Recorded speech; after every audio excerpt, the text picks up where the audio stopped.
안녕하십니까. 즐거운 월요일이 시작되었습니다. 장사도 더럽게 안되고 날도 추워지고 감기 조심하시고, 오늘은 다른게 아니고요, 요즘 조금 좀 대통령까지 나서서 말릴 정도로 확산되고 있는 중국 정서에 대해서 좀 분석을 좀 해볼까 합니다. 이게 그러니까 윤석열 들어서기 이제 박근혜 때부터 시작이 된 것 같아요.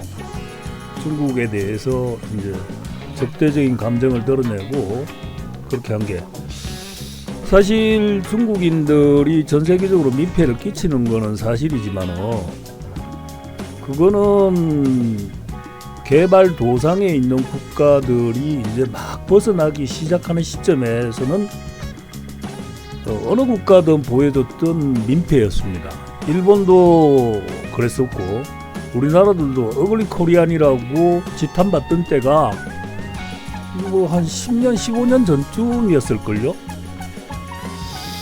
그게 이제 결국은 이제 타인에 대한 배려라든지 이런 선진화된 시민의식이 부족했기 때문에 생기는 것이고, 이런 것들은 점차 나라가 발전하면서 사라질 어떤 그런 내용들인데, 어떻게 보면 관대하게 봐야 될 부분이죠. 왜냐하면 우리도 그랬으니까. 그리고 이제 중국이 전 세계적으로 민폐를 끼친다고 하지만은 그건 좀 어폐가 있는 말이에요. 뭐 일단은 뭐 너무 크게 확장돼서 이야기하면은 밑도 끝도 없으니까 우선 역사적으로 한번 봅시다. 중국이 얼마 전에 댓글 중에 하나가 이제 중국이 우리나라를 수도 없이 침략해서 괴롭혔다고 하는 댓글들이 조금씩 보이기 시작하고 있어요. 이거 진짜 무식한 소리입니다. 역사에 대해서 역사 공부를 제대로 한 애들이 그러는 건지, 아니면은 고등학교 꼬드바리에서 그냥 헤매던 놈들이 짓거리는 건지 몰라도 우선 표를 보십시오. 중국의 역대 왕조들입니다. 진, 한, 수, 당, 송, 원, 명, 청, 그 다음에 중화인민공화국입니다. 진나라 때는 자기네들끼리 치고받느라고 우리들 저기 한반도에는 관심 둘 겨를이 없었죠. 그리고 진이 망하고 난 다음에 한 나라의 그 유방이 중국을 대통합하고 난 이후에 재통합하고 난 이후에 우리나라 일부 지역에 한사군을 설치해서 직접 통치를 한 바는 있습니다. 그러나 그 이후에는 직접 통치는 없었다는 게 역사적 사실입니다. 그 다음에 수나라 같은 경우에는 수양제가 고구려 침범했다가 개박살나고 수제국 자체가 아예 사라졌죠. 그 다음은 당나라입니다. 당나라는 어땠습니까? 당나라는 나당연합을 통해 가지고 고구려와 백제를 멸망을 시키는데 일조를 했죠. 그리고 여기서 둥지 틀라 그러다가 신라 뒤통수 맞고 쫓겨났습니다. 그리고 당태종인가요? 이세연인가 뭐 하여튼 이연세인가 뭐 하여튼 고구려 침범했다가 눈알에 화살 맞고 병사한 그런 기록도 있습니다. 송나라 때는 우리 사이 좋았던 걸로 알고 있습니다. 그러나 송나라다 원나라 원제국으로 넘어오면서, 그렇게 송이 멸망하기 직전에 몽골이 기세를 올리면서 세계를 점령하기 시작하는 그때 한 40년 가까이 고려가 하고 무지하게 항쟁을 했었죠. 그러나 잘 보십시오. 몽골은 중국이 아닙니다. 착각하지 마세요. 그리고 원나라 원제국이 수립이 됨으로써 그 이전에 몽골한테 항복을 하면서 우리나라를 갖다가 멸망시키지는 않았어요. 물론 이때도 이제 환양년이라는 말이 생길 정도로 이제 우리나라 여자들을 납치하고 처음에는 이제 조공도 마치게 하고 상당히 좀 굴욕적인 역사를 가지고 있었지만, 후로 갈수록 그쪽에 원제국의 공주들하고 고려의 왕실의 이렇게 혼사, 이루어지면서 점점 더 나중에는 가서는 우리가 좀 더 유리한 입장으로 가게 됩니다. 쉽게 말해서 이제 이때부터 나온 이야기로 기억을 하는데 원 조정에서 고려에서 사절단이 온다든지 조공을 바치러 온다 그러면은 고개를 내저을 정도로, 왜냐하면은 갖다 바치는 거 이상으로 뽕을 뽑아왔거든요. 삥을 엄청나게 뜯었다고 하더라고요. 그 다음에 이제 명이 들어서죠. 명 때는 아예 그냥 우리나라 관리들이 가면은 명나라 관리들에게 얼마나 행패를 부리고 진상을 부렸는지 명조정에서 사정을 할 정도였다고 합니다. 그리고 이때 이제 잘 아시겠지만은 임진왜란이 터지면서 명이 원군을 보내가지고 임진왜란을 극복한 것도 있습니다. 그리고 그 다음에 청이죠. 누르하치인가요? 청태조가 들어서면서 이때가 원청이 이제 교체 시기였는데 조선 왕조의 어리석은 왕들이나 유림의 그 사대주의 외교 때문에, 그러니까 숙명, 그 다음에 척, 하여튼 그런 거 있습니다. 명을 끝까지 명과의 신의를 끝까지 지키고 어쩌고 저쩌고 이러다가 삼전도의 굴욕인가요? 인조가 삼전동 있지 않습니까?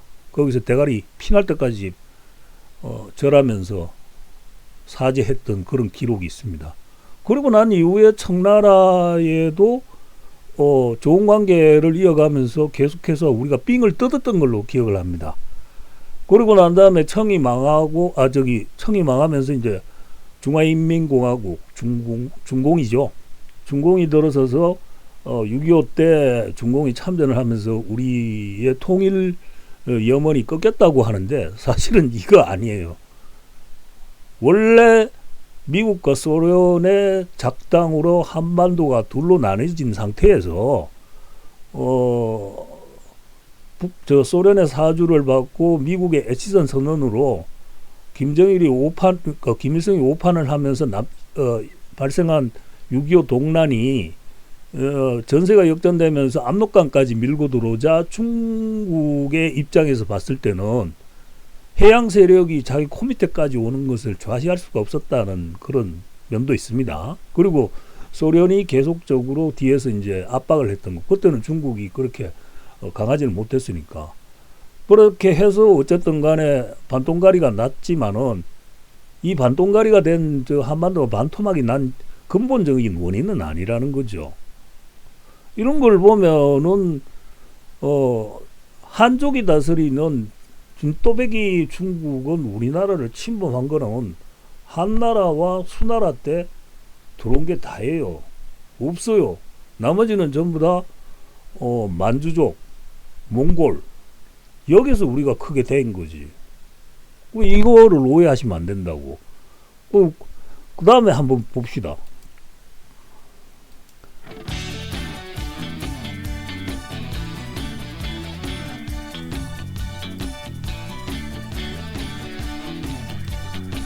일본입니다.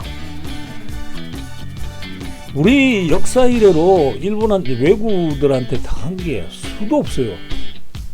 이게 수도 없단 말이 진짜 몇 번인지 헤아릴 수 없을 정도로 해를 많이 끼쳤다는 이야기입니다. 그래서 지금 표에다 보다시피 명 때는 임진왜란과 정의재란까지 터져가지고 이게 어떻게 보면은 몽골의 침입으로 인한 40년간의 고려 항쟁보다 더 큰 피해를 입었던 이 땅에서의 가장 큰 재난이었습니다. 그리고 청조 말에 한일 합방이 이루어지죠. 40년 동안 우리 있는 피 다 빨아줬어요. 일제시대 이야기는 이야기 안 해도 알 겁니다.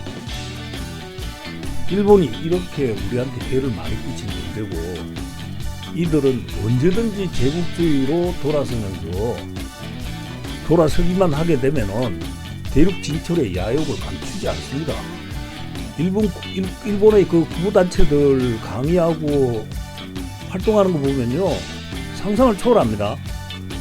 일본은 절대 믿어서는 안 되는 종족이고 나라입니다. 마지막으로 한번 미국을 한번 보죠. 미국 한번 보십시오. 청조 말에 가츠라 때부터 미략으로 일본에다 우리를 팔아먹었어요. 이게 뭔 내용이냐면은 필리핀은 우리가 먹을 테니까 일본은 니들이 먹어라. 일본은 대한민국 대한제국을 먹어라. 이렇게 된 거예요. 미국은 그때 가장 결정적인 배신을 때린 겁니다. 그리고 중공이라고 표현된 부분이 그 해방 이후로 보시면 돼요. 태평양 전쟁도 결국은 미국하고 일본 간의 어떤 패권 다툼이었어요. 거기 이기고 난 다음에 우리나라를 해방을 시켜준 게 아니고, 지금 역사적 사실에 기초해서 판단해 보면 소련하고 둘이 분할한 거예요. 분할. 서로 역학적인 어떤 역학적으로 힘의 균형을 이루기 위해서 너는 북한, 나는 남한, 이런 식으로 나눠온 거예요. 그리고 두 번째로 미 군정이 들어서면서 미국이 저지른 가장 큰 실수라고 해야 되나, 우리에게 끼친 해는 뭐냐면 이승만을 내세워가지고 친일파들을 대거 관직에 등용을 시켰어요. 민족주의자들은 의도적으로 배제를 시킨 거죠. 사실 이때부터 극우 기독교 세력들이 변질을 하면서 친미로 돌아서고, 그러면서 극우에 가깝게 변질이 됐어요. 그러면서 우리나라 정치의 배후에 숨어서 미국의 힘을 등에 업고 이 땅의 모든 것을 좌지우지했었죠. 그리고 그 다음에 6.25 동란이 터졌는데, 그거는 아시다시피 여러 가지 원인 중에 가장 큰 원인 중에 하나가 에치선 선언입니다. 미국의 극동 방어선에서 우리나라를 빼버린 거죠. 그리고 난 이후에 이승만이가 그 부정선거로 쫓겨나고, 이승만이가 국부는 무슨 족빠른 소리하고 앉았으면 국부는 무슨 국부예요. 역사 공부 제대로 하세요. 부정부패를 인사하다가 4.19 억으로 쫓겨난 그 부패한 정치범입니다. 정치범. 범죄자예요. 그리고 막 민주화 운동으로 이뤄낸 우리 이제 민주사회로 나가기 일보 직전에 박정희가 총칼 들고 나타났죠. 혼돈한 국가 질서를 확립하고 어쩌고 저쩌고. 그런데 그때 당시는 그럴 수밖에 없었어요. 우리가 그대로 하는 대로 내버려뒀으면은 결과는 어떻게 됐을지 아무도 모르는 겁니다. 박정희가 나서서 우리가 이렇게 잘 살게 됐다라는 이야기는 그건 아주 그냥 나온 결과만을 가지고 이야기하는 겁니다. 박정희가 지금 이뤄놓은 그 경제개발의 토대인 재벌을 양성해가지고, 그러니까 일종의 경제를 수직계열화 해가지고 이렇게 밀고 나가는 정책이 어떻게 보면은 7, 80년대에는 그게 통했을지 몰라도 지금에 와서는 우리에게 아주 독이 되고 있는 겁니다. 지금 우리 젊은 애들이 일자리가 없고 그렇게 되는 원인 중에 하나가 이 재벌들이 경제에 너무나도 많은 파일을 잡아먹고 있기 때문에 그렇다는 걸 아셔야 돼요. 이건 나중에 내가 시간이 되면 또 설명을 드리겠습니다. 그러다가 박정희가 어떻게 됐습니까? 계엄 때리려고 그러고, 부마 항쟁 사태가 일어나니까 계엄 때리려고 그러고, 다시 한번 또 독재를 하기 위해서 개수작을 부르니까 김재규 장군이 옆에서 보고 있다가, 나도 쿠데타 세력이지만 도저히 이런 인간은 놔둬서는 안 되겠다라는 그런 충정에 심수봉과 또 여대생 한 명 신모시기를 불러가지고 주연을 베풀던 자리에서 총알 맞고 뒤졌잖아요. 술 처먹다가. 그것도 뒤지면서도 여대생 품 안에서 뒤졌습니다. 무슨 그게 위인입니까? 그리고 난 이후에 전두환이 쿠데타를 일으켰을 때 미국은 또다시 방조를 했습니다. 박정희의 독재를 묵인을 하고 다시금 일어난 군사 쿠데타를 또 방조를 했어요. 그때 만약에 정승화를 비롯한 반쿠데타 세력에 미국이 힘을 실어줬다면 전두환은 대권을 잡을 수가 없었을 겁니다. 그렇죠. 그리고 박근혜 때 또다시 조연천이라는 방첩사 사령관이 현재 윤석열 쿠데타 계획에 전신이나 마찬가지인 그런 반란 계획을 수립했다 들통이 나니까 미국으로 도망갔죠. 근데 미국에서 이놈을 안 줍니다. 여러분 이거 잘 아셔야 돼요. 그때 아차적이었으면 박근혜 탄핵 때 이미 쿠데타가 한번 터질 뻔했다는 거. 미국의 방조 아래. 어쨌든 간에 미국은 우리나라의 민주정부가 들어서는 게 마땅치 않습니다. 그리고 마지막에 윤석열의 불법 계엄을 또 좌시했습니다. 미국이 모를 것 같아요. 윤석열 취임 초기에 미국이 청와대 도청장치 설치했죠.